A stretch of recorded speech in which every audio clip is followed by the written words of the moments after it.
इस तस्वीर से मालूम होता है कि एक वक्त जो पूरा फिलिस्तीन हुआ करता था, आज उस पर इजराइल का कब्जा है। कभी यहूदियों को बसने के लिए फिलिस्तीन में जगह दी गई थी, लेकिन यूएन के प्रस्ताव और युद्ध जीतकर इजराइल ने पूरे फिलिस्तीन पर कब्जा कर लिया और 2020 तक फिलिस्तीन के पास कुछ ही हिस्सा बचा। मैप को देखिए, 1947 में जो एरिया फिलिस्तीन था, आज उस पूरे हिस्से पे इजराइल का कब्जा है।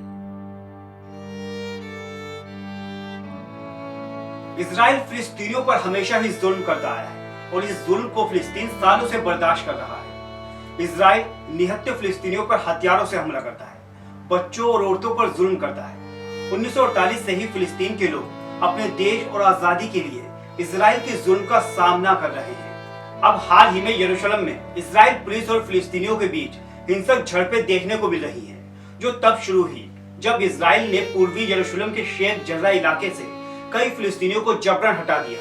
लंबे समय से इजराइल इस इलाके में अपने लोगों को बसाने की कोशिश कर रहा है। इसकी वजह से एक बार फिर झड़पें शुरू हो गई।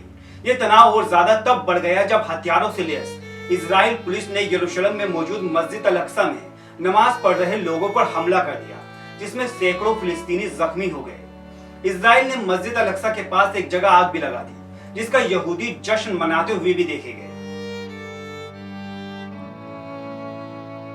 बता दें कि मस्जिद अल अक्सा तमाम मुसलमानों के लिए काबिल एहतराम है और यरूशलेम भी मक्का और मदीना के बाद मुसलमानों का मुकद्दस तरीन शहर है। वहीं यहूदी भी यरूशलेम को अपना पवित्र स्थान मानते हैं। 1967 में युद्ध के बाद इजराइल ने पूर्वी यरूशलेम को कब्जे में ले लिया था और वो पूरे शहर को अपनी राजधानी मानता है, जबकि यरूशलेम को पूरी दुनिया में आज भी इजराइल की राजधानी के तौर पर मान्यता नहीं मिली है। लेकिन इजराइल फिर भी अड़ा हुआ है और अब फिर वो गैर कानूनी तरीके से पूरे यरूशलेम पर अपना कब्जा करना चाहता है। इतना ही नहीं, यहूदी अल अक्सा मस्जिद को शहीद करके अपना टेम्पल हैकले सुलेमानी की तामीर करना चाहते हैं। जबकि अक्टूबर 2016 में यूनेस्को के कार्यकारी बोर्ड ने एक प्रस्ताव को पारित करते हुए कहा था कि यरूशलेम में मौजूद ऐतिहासिक अल अक्सा मस्जिद पर यहूदियों का कोई दावा नहीं है।